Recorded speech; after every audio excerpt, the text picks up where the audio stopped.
Casting Call, bienvenue sur le podcast de la rédaction de casting.fr qui révèle ta vraie nature. Ici, on va parler casting, témoignages exclusifs, des rencontres avec des professionnels, les clés et les secrets pour devenir un artiste et surtout, en vivre. Casting Call, c'est ton nouveau coach audio qui te permet de poser ton premier pas sur ton chemin de l'éveil et de la réussite. Ose enfin devenir celui dont tu rêves. Bonjour à tous et bienvenue sur Casting Call, le podcast de la rédaction de casting.fr. Je suis Soledad Franco et aujourd'hui j'ai le plaisir de recevoir une reine, enfin plutôt une queen, une drag queen tout droit venue du Mexique, una latina bonita. Elle a fait sensation dans Drag Race France avec son énergie débordante, sa silhouette fracassante et son côté picante caliente latina. Elle a commencé par la danse, elle a un succès dingue et dit d'elle-même qu'elle incarne pourtant les pires tares. Vous l'imaginez bien, son succès indique l'inverse. J'ai l'immense plaisir de recevoir la première drag queen mexicaine dans l'histoire de Drag Race, Lolita Banana.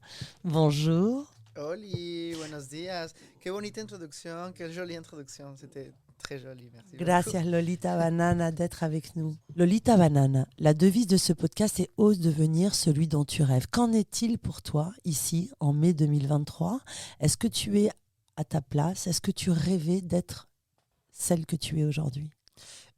Non, pas du tout. J'ai rêvé juste d'être un danseur qui habitait à Paris. C'était dans mes rêves d'enfance, ça c'était les plus utopiques, les plus grandes parce que il faut comprendre que quand tu es mexicain, quand tu es danseur et que tu es des classes moyennes plutôt pauvres, parce qu'au Mexique la classe moyenne elle est bien pauvre. Et du coup, venir en France, c'est un rêve très, très compliqué à avoir. Et du coup, mon rêve tout court, c'était juste venir en France et être artiste. Être artiste, queer, drag queen, et avec les succès que heureusement, j'ai pu avoir maintenant, ça va bien sûr beaucoup plus loin que ce que j'ai pu avoir rêvé. Lolita Banana, c'est ton personnage de drague. Dans la vraie vie, tu es Esteban, tu es né et tu as grandi au Mexique. Raconte-nous ton enfance. Quel genre d'enfance ? J'étais un enfant très, très content, très aimé par mes parents. Je suis fils unique. Fils unique. Ouais, voilà. Et tu as grandi où ? Mexico City, la City. grande ville monstrueuse de Mexico City. Et depuis très petit, j'ai montré l'intérêt pour l'art, pour le théâtre, pour les dessins. Et mes parents, ils ont compris que c'était dans cette voie qu'il fallait me pousser. Ils m'ont jamais imposé une autre carrière ou quoi que ce soit. Et du coup, depuis très petit, mes premiers cours de théâtre, j'avais 5 ans. Et je me rappelle que j'étais dans les fêtes de famille, je faisais l'animation, j'ai dansé, j'ai chanté. Que faisaient tes parents ? Et mon père, il travaillait dans une librairie qui s'appelle Gandhi. Uh-huh. Et il était dans la section de musique. C'était comme la FNAC au Mexique. Uh-huh. Et ma mère, elle est correcteur d'orthographie des livres. Je ne sais même pas comment dire ça. Donc en français. des gens plutôt instruits et ouverts au monde. Oui, j'ai eu la chance d'avoir une famille, pas que mes parents, hein, mes grands-parents, mon entourage, il y avait beaucoup d'accès à la culture dans ma famille. J'ai toujours pensé qu'être fils unique ou fille unique, c'était une chance parce qu'on te donne la possibilité de recevoir tout l'amour et de développer son imagination. Déjà petit à 5 ans, donc tu as commencé la danse, le théâtre ? Pas la danse, que le théâtre. Que le théâtre. La danse, pour moi, à 5 ans. À 5 ans, j'ai commencé mes premiers cours et j'ai adoré tout le temps être sur scène. Depuis très petit, j'aimais bien parler au public, j'avais aucune honte. J'ai toujours aimé qu'on me voit. Beaucoup de besoin d'attention. Mais ton amour, c'est la danse. Oui, alors j'ai découvert la danse quand j'avais 14 ans parce que j'ai rentré dans le lycée des Beaux-Arts du Mexique. En fait, au Mexique, ça existe. Toujours autour de l'art, alors vraiment ouvert Toujours, dans le milieu artistique. Et là, à ce moment-là, tu rêves de quoi ? Et je rêve de continuer à vivre de l'art parce qu'on ne sait jamais. Hein. Mais en tant que danseur professionnel ? Non, en tant que drag queen. J'ai découvert dans l'art drag ma Déjà nouvelle à 14 passion. ans. Non, je pense non, pas du tout. À cette époque, à 14 ans, J'ai rêvé, oui, de la danse. La danse, c'était ma passion. Je voulais rentrer dans l'École nationale de danse, Uh-huh. que c'est l'école la plus importante de l'Amérique latine. Et j'ai rêvé de danser au Palais des Beaux-Arts, plutôt de la danse académique, la danse contemporaine, la danse culte. Et c'était ça mon, mon goal dans la vie. Uh-huh. Et le drag, tu t'es intéressé vraiment au milieu quand? Je crois que c'est grâce à RuPaul's Drag Race, c'est Oui, ça? beaucoup plus tard. Beaucoup plus tard. J'aime la danse et j'aime le théâtre depuis très, très jeune. Mais les drags, je l'ai découvert ici à Paris, en regardant justement l'émission de Drag Race. Un ami mexicain, il m'a forcé à regarder parce que je ne voulais pas. Moi, j'étais ce genre de gay refoulé qui n'était pas très à l'aise avec le côté folle et extroverti des drags. Et en fait, j'ai regardé un épisode. La toute première chose que j'ai vue, c'était la finale de la saison 7, de la saison 8 avec Sacha Velour qui a fait son reveal avec les pétales. Et cette scène, cette performance était tellement extraordinaire que j'ai dit, OK, il y a quelque chose de très intéressant là. Et à partir de ce moment-là, je suis devenu fan absolu de la saison. Ouais. Mais revenons à ton enfance. 14 ans, au Mexique, tu commences la danse. Et là, tu t'imagines devenir danseur professionnel. J'avais lu quelque part que ton premier amour, c'était vraiment la danse. Oui. Enfin, mon premier amour d'enfant, c'était le théâtre. Ah, Mais ma professeure de danse m'a dit, écoute, comédien, tu pourrais toute ta vie, même vieux, tu pourrais jouer un rôle. Mais la danse, c'est contre la montre. Du coup, il faut que tu commences maintenant. J'avais 14 ans quand j'ai commencé professionnellement mon entraînement de danseur. Et j'ai découvert la danse et c'était vraiment mon passion. J'ai vécu tout ce temps, j'ai vécu que pour la danse. C'est tout. Quand tu es danseur, tout ce que tu manges, tout ce que tu fais, tout ce que tu rêves, c'est la danse. Tes amis, c'est des danseurs. Et c'est un milieu très, très jaloux. Franchement, tu n'as pas le temps, ni l'énergie, ni l'envie de faire autre chose que la danse. Et quand est-ce que tu arrives en France alors? Il y a 15 ans, j'avais 23 ans, faites les numéros, je n'ose pas le dire. Et j'avais 23 ans quand je suis arrivé. En fait, officiellement, je suis venu pour faire un master en notation chorégraphique, que c'est un truc très complexe, très académique. Mais la version non officielle, c'est que j'avais rencontré un Français au Mexique, on est tombé amoureux.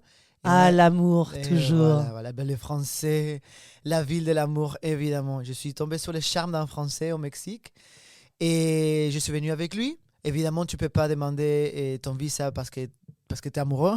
On ne vit pas de l'amour et de l'eau fraîche. Et du coup, j'ai cherché et j'ai trouvé que je pouvais faire un master en notation chorégraphique. Et donc, tu viens en France. Et je viens en France, ouais. Grâce à l'amour. Grâce à l'amour et à la danse. Et à la danse. Ouais, voilà, aujourd'hui, on enregistre ce podcast le jour de la journée mondiale contre l'homophobie. À ce moment-là, tu assumes déjà ton homosexualité? Oui, moi, j'ai fait mon coming out quand j'avais 17 ans. Et accepté par ta famille et tes parents? Accepté. C'était un peu compliqué dans pour ma mère au début. Un univers latino qu'on connaît, relativement machiste. Oui, mais ma famille, c'est pas du tout comme ça. Ma famille, c'est pas du tout ni machisme, ni misogyne, ni homophobe, pas du tout. Mais ma mère, comme tous les mères, j'imagine, elle avait peur de qu'est-ce que le monde va... comment la société va me traiter, de mon futur, être homosexuel, être queer, c'est compliqué, hein? C'est une lutte constante tous les jours. Et mes parents, ils avaient peur de ça. Mais ils m'ont accepté très jeune et j'ai eu un coming out très épanoui, on peut dire comme ça. Et puis j'étais dans les milieux de la danse où tout le monde s'est dépédé, du coup. On n'a pas le droit de dire ça, désolé. Donc tu arrives en France, limite tu méprisais le drag. Tu pensais qu'on ne pouvait pas préserver sa masculinité de danseur en étant drag, c'est ça? En fait, il y a un truc bizarre avec la danse, parce que moi j'adore la danse, je vis pour la danse, mais la danse finalement c'est un art très binaire. C'est-à-dire les hommes, il faut qu'ils soient très masculins, très virils, et les femmes très féminines, très légères. Et il y a les rôles de la danse, ils sont comme ça, quoi, tu vois. Les hommes, on doit porter, et on muscler. Et en fait, toute ma vie, depuis que j'ai commencé la carrière de danse, j'étais frustré et en bataille constante avec ma féminité parce que je suis un garçon petit, fragile, efféminé. Et à l'école, on me disait, il ne faut pas que ça se voit que tu es gay, il faut que tu sois viril, il faut que tu sois fort, il faut que tu fasses de la masse musculaire. D'où je voulais sortir de la masse musculaire, moi je suis tout maigre, c'est pas ma faute. Et du coup, c'était toujours très, très complexé. Et ici en France, j'ai beaucoup dansé dans les milieux latinos.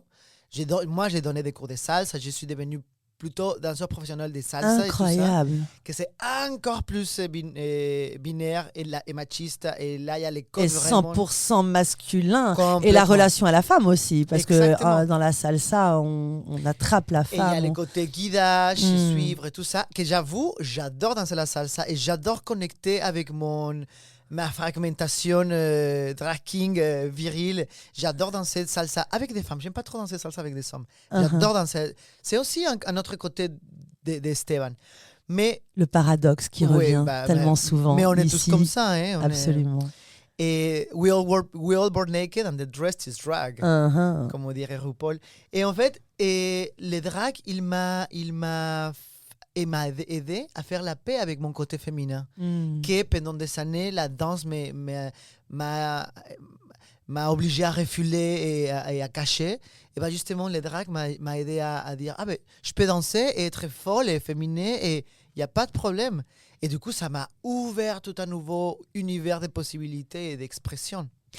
Est-ce que tu te souviens de ton premier show de drag en tant Absolument. que Lolita Banana? Moi, je suis absolument époustouflée du travail. Quand j'ai travaillé sur cette interview et je t'ai regardé dans tous les détails, mais c'est un travail absolument incroyable. Comment as-tu créé ton personnage? Alors, j'ai travaillé, ça c'est une histoire très drôle. J'ai travaillé dans un camping à Biscarrosse, Uh-huh. et que c'est pas loin de Bordeaux. Et j'étais animateur, danseur, on faisait un spectacle tous les soirs, un spectacle très complexe avec des portées, acrobaties. C'était un show très très complexe. Et la journée, on faisait des cours de Zumba, bref, du travail d'animation dans un camping. Et un jour, la chorégraphe, elle m'a dit, bon, on va monter un nouveau spectacle, un cabaret. Ça te dirait de faire un numéro drag? C'était l'époque où j'ai commencé à découvrir Drag Race. Et j'ai dit, Donc oui. c'est un hasard, Oui, oui, oui. absolument. Alors que tu Exactement. avais déjà découvert l'univers de RuPaul's Drag. Je venais juste, c'était l'été que j'ai découvert. Tu Elle m'avait vois demandé la même chose l'année d'avant, j'aurais dit non. Qu'est-ce que j'aime ces histoires. Bah, Le hasard n'existe pas. le temps est parfait. Et du coup, j'ai dit ah oui, pourquoi pas, justement, je suis très motivée en ce moment. J'avais jamais dansé en talons avant. Évidemment, je me suis jamais maquillée avant. La première fois, vous pourrez scroller tout en bas de mon Instagram. Je ne vais pas effacer, ça fait partie de mon histoire. Uh-huh. Mais il y a le premier visage de Lolita Banana, elle était moche. Elle était moche, mais très drôle. Et du coup, j'étais dans un camping, dans un cabaret, avec des enfants, avec des pères de famille, et dans un camping hétéro, quoi. Et j'ai fait mon premier numéro drag et j'étais habillée en Carmen Miranda avec beaucoup de fleurs et une rumbera grande. Et en fait, ma tenue était tellement grande que je laissais pas passer les filles dans les couloirs des loges parce que j'étais vraiment très grande avec ma tenue. Et un de mes collègues m'a dit hey, pousse-toi, Lolita Banana. Elle a dit juste comme ça parce qu'il y avait des fruits et tout ça. Et j'ai dit I like it. Wow. Et c'est comme ça que Lolita Banana est née. Comment définirais-tu ton univers? Une drag queen forte, latina ou comment tu la définis? Lolita Banana, c'est la drag queen latina de Paris. C'est la dancing queen, la showgirl de Paris. Et je pense que j'ai bien gagné cette place dans cette ville. Je mets le feu sur la scène comme très peu de personnes peuvent le faire. Et économiquement, c'est un sacré investissement quand on voit ton maquillage, tes tenues. Tu en vis aujourd'hui? Oui. Et ça fait, en juin de cette année, ça va faire 5 ans que je fais de drague. Uh-huh. Et là, ça fait quelques années que le drag me permet de vivre, notamment après la pandémie. Et maintenant, je fais que ça. Je donne plus des cours de Zumba, je donne plus des cours de salsa, je danse plus d'ailleurs. Uh-huh. Je fais que du drag maintenant. Et comment tu fais pour innover, trouver tes nouveaux looks, te démarquer? Où est-ce que tu la trouves, ton inspiration? Beaucoup sur Instagram. Uh-huh. Instagram et Pinterest aident beaucoup à s'inspirer à niveau image. Je m'inspire aussi beaucoup de mes sœurs, de ma franchise, de Cam Hughes, de Paloma, de la Grande Dame. Et elles m'inspirent beaucoup au niveau fashion. Et j'ai eu la chance aussi d'aller à la Fashion Week l'année dernière. Et maintenant, je découvre le fashion aussi à travers du drag. Et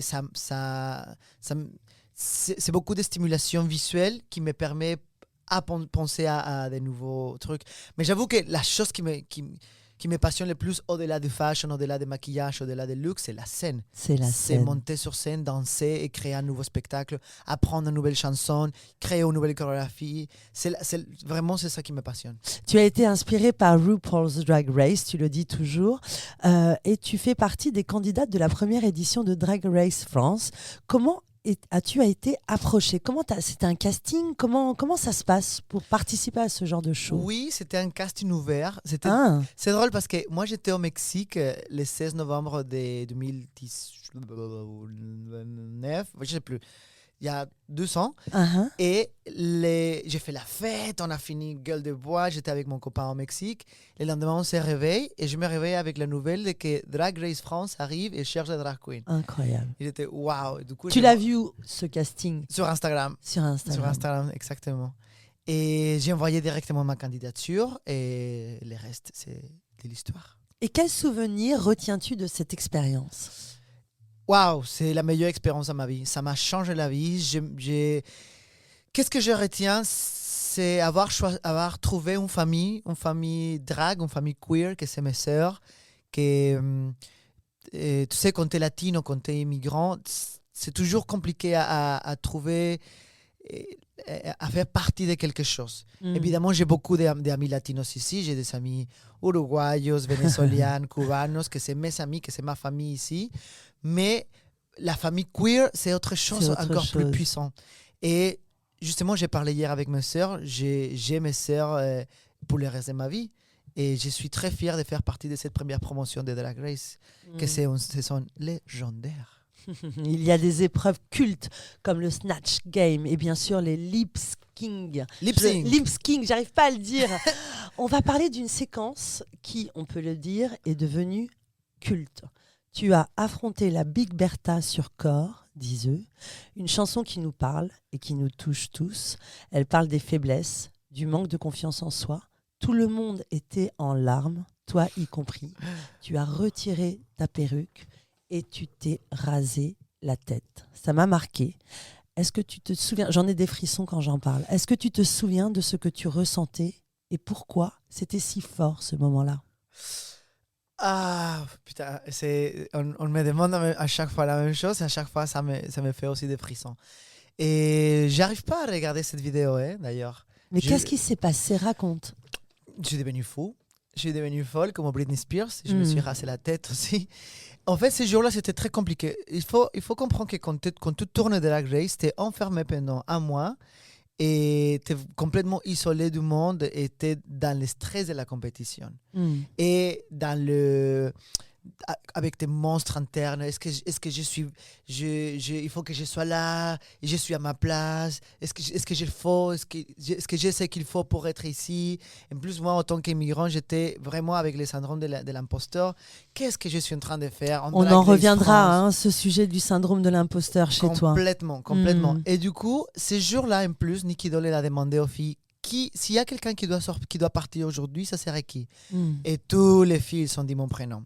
Du coup, j'étais vraiment, vraiment au bout de ma vie. J'étais super déprimé, énervé, fatigué, frustré, bref, tout. J'ai touché le fond. Et du coup, j'étais dans ma loge, je me rappelle, juste avant de faire les lip sync. Et je me suis dit, bon, apparemment, ce soir, il veut que je me casse. Mais avant de partir, je veux donner un peu de Mexican drama. Et j'étais dans ma loge, je regardais à côté, il y avait mon rasoir. Et j'ai dit, let's do it. Wow. Si je vais partir de façon iconique et je vais faire quelque chose que ça n'a jamais été fait. Et je l'ai fait. Et je ne suis pas partie. Et je suis très fier d'avoir fait un des lip sync les plus iconiques de toutes les franchises ever de Drag Race. On me le dit partout. La semaine dernière, j'étais à Los Angeles et on a encore une fois me parlé de ça. Et à chaque fois que je retrouve des fans, on me dit « tu m'as fait pleurer, tu m'as fait pleurer ». Je pense que mon vrai talent, c'est pas la danse, c'est faire pleurer les gens, apparemment. Tu as une vie réellement de star et tu incarnes vraiment si bien Queen. Tu parles de Los Angeles, etc. Tu as malheureusement échoué aux portes de la finale. Comment tu l'as vécu, ce moment? J'étais très énervé aussi. Ah. Non, j'étais fier d'avoir arrivé si loin parce que finalement, j'étais dans tous les épisodes. La seule frustration que j'avais, c'est que je voulais faire le challenge final de la danse parce que je sais que j'aurais démonté ce challenge. Hmm. Et j'étais très frustré de ça. Mais très, très satisfait d'avoir été en drag queen avec la complexité qu'être drag queen Hmm. et peut-être avec ma difficulté avec la langue, avec les références, de se sentir imposteur et tout ça, et d'avoir arrivé si loin. Tu parles souvent de tes tares, tu parles de ta séropositivité, tu parles de ton âge, tu parles du fait que tu sois immigrant mexicain et tu défies tous les travers. Tu as un succès, tu es sollicité, tu voyages énormément.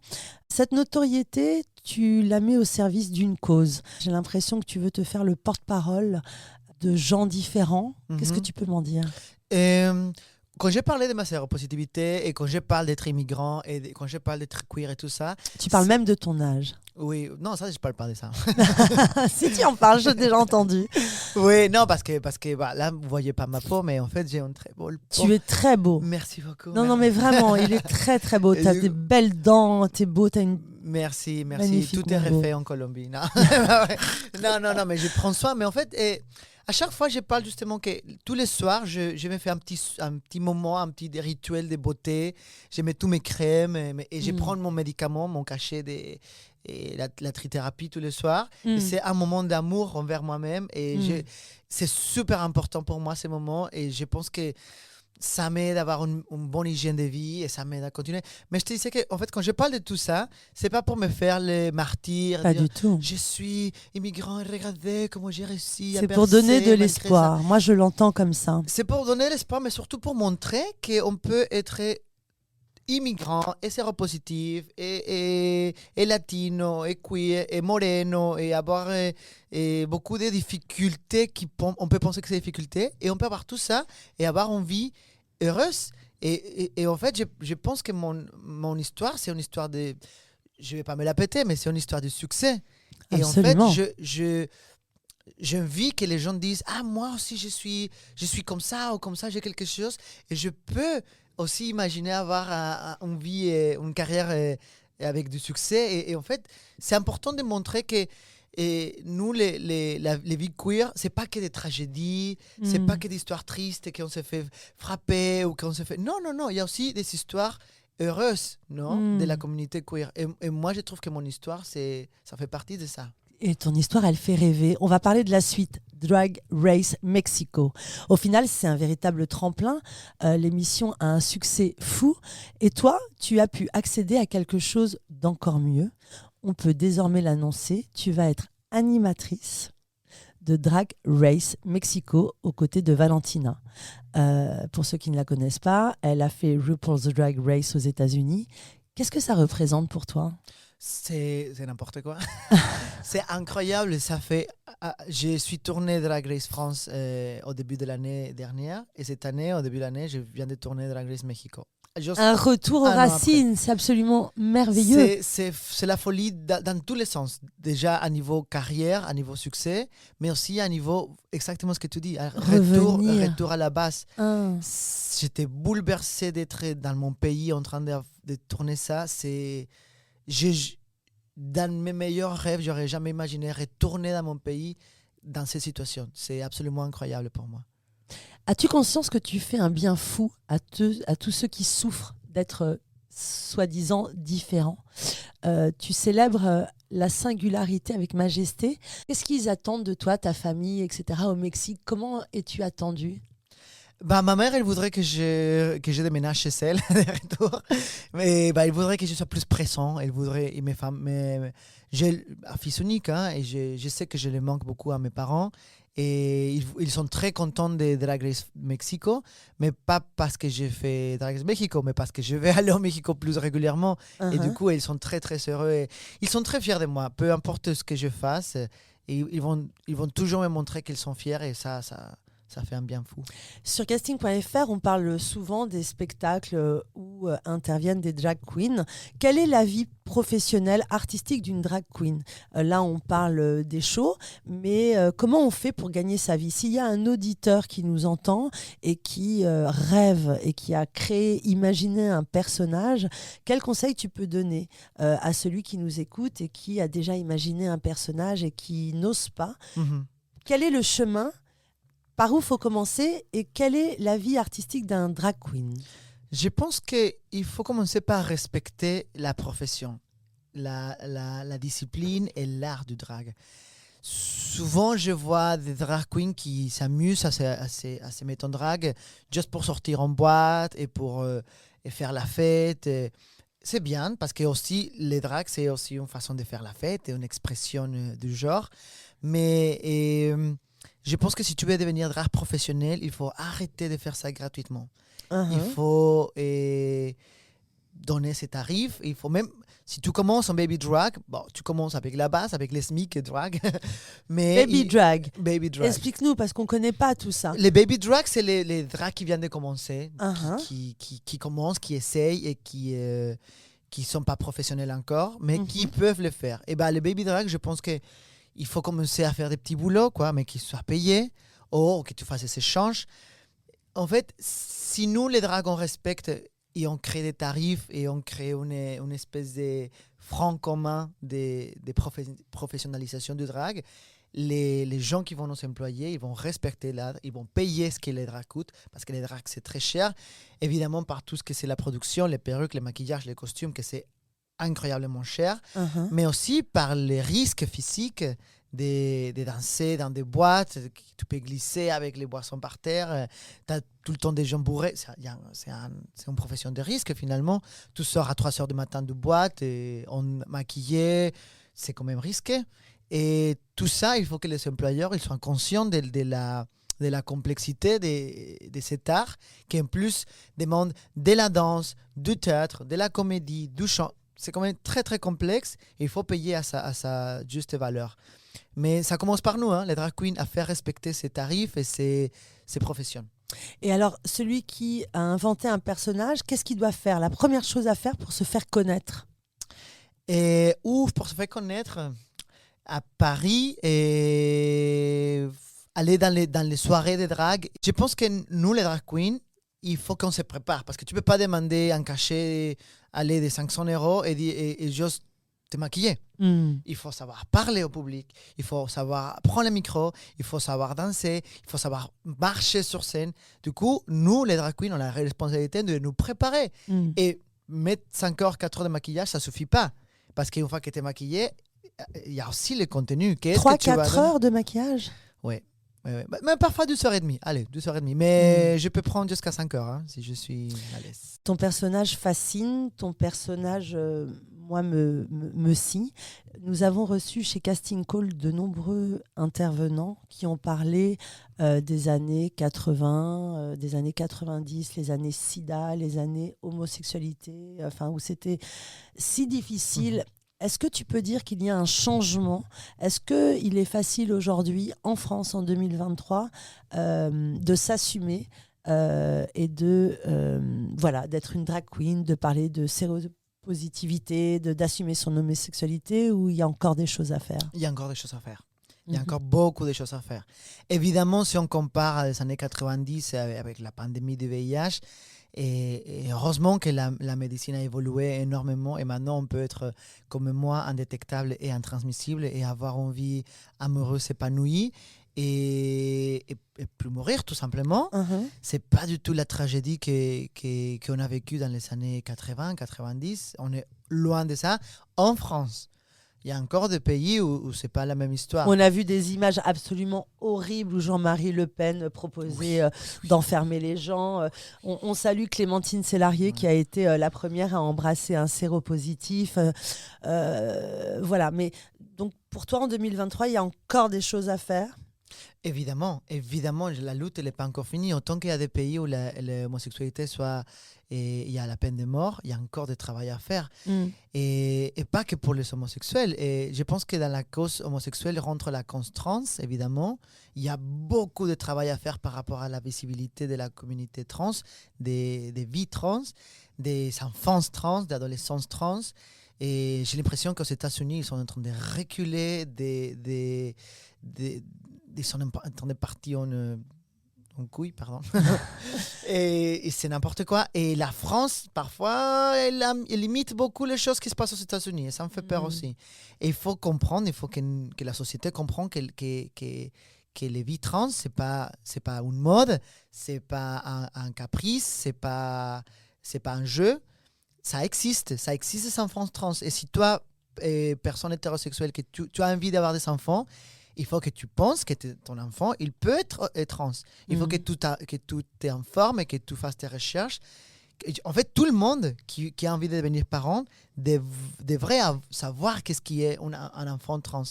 Parce que ça existe. Bien sûr. Ça existe et ça existe aussi beaucoup de suicides des enfants, des adolescents trans. Il y a les petits Lucas qui s'est suicidé il y a quelques mois dans le nord de la France. C'est pas une histoire trans, mais c'est encore une fois une histoire de bullying, une histoire d'homophobie. L'homophobie, c'est pas un point de vue, c'est un crime. C'est un crime. Et il faut le voir comme ça. Et du coup, il y a encore beaucoup de travail à faire. Il faut que la législation soit beaucoup plus radicale par rapport à l'homophobie. Et pourquoi on parle si peu, justement, on parle peu des fameux guet-apens?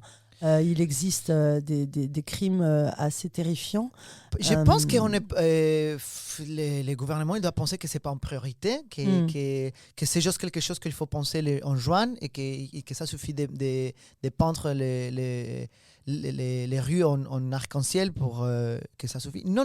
Il y a, à niveau législatif, il faut faire des choses. Il faut que dans les écoles, ça se parle de queer, que ça se parle de trans, que ça se parle d'homosexualité. Il faut que dans les cours d'éducation sexuelle, il n'y a pas qu'on apprenne à mettre des capotes. Il faut qu'on apprenne à mettre les capotes, mais aussi dire tout ce que c'est l'expression du genre, l'homosexualité et tout ça, parce que ça fait partie de la vie. Et parce que tout simplement, parce que ça va aider aux enfants de s'épanouir et de grandir sans problème.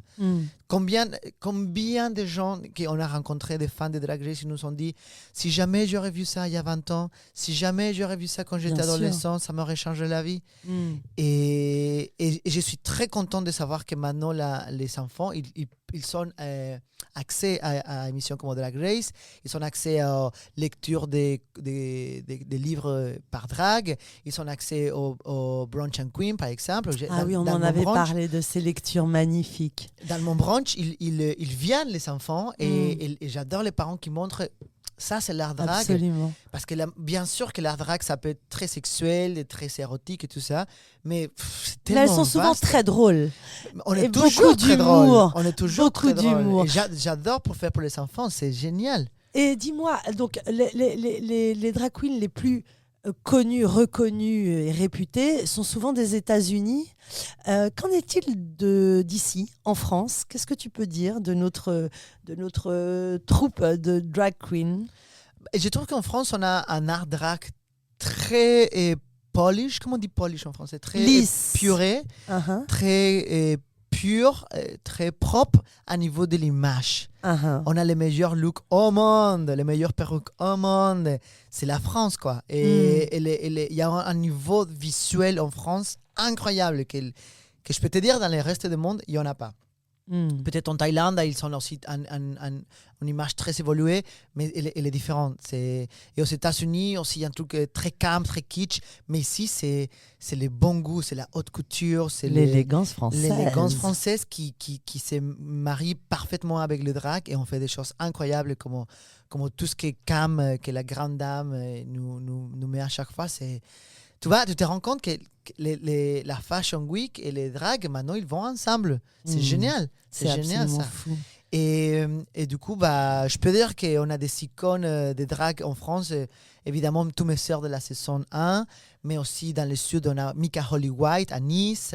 Des drag queens absolument incroyables ici en France. Qu'est-ce qu'on peut souhaiter à Lolita Banana? Et de la santé mentale. Comme tout le monde, qu'est-ce qu'on peut me souhaiter? Et des années sur scène. Je pense que c'est ça. Ça m'intéresse beaucoup ce que tu viens de dire, la santé mentale, parce que je te vois là face à moi, belle, beau, enthousiaste. Mais pourquoi j'ai l'impression qu'il y a des épreuves? J'ai cette intuition que c'est pas si facile. Tu es solaire, tu es lumineux, mais j'ai l'impression que c'est pas si facile. Non, c'est jamais si facile. Ma tête, je pense comme tout le monde, c'est une montagne russe. Évidemment, des fois, je suis dans le sommet de la joie, surtout quand je suis sur scène. Vraiment, j'insiste, mais vraiment, c'est la chose qui me rend plus heureux au monde.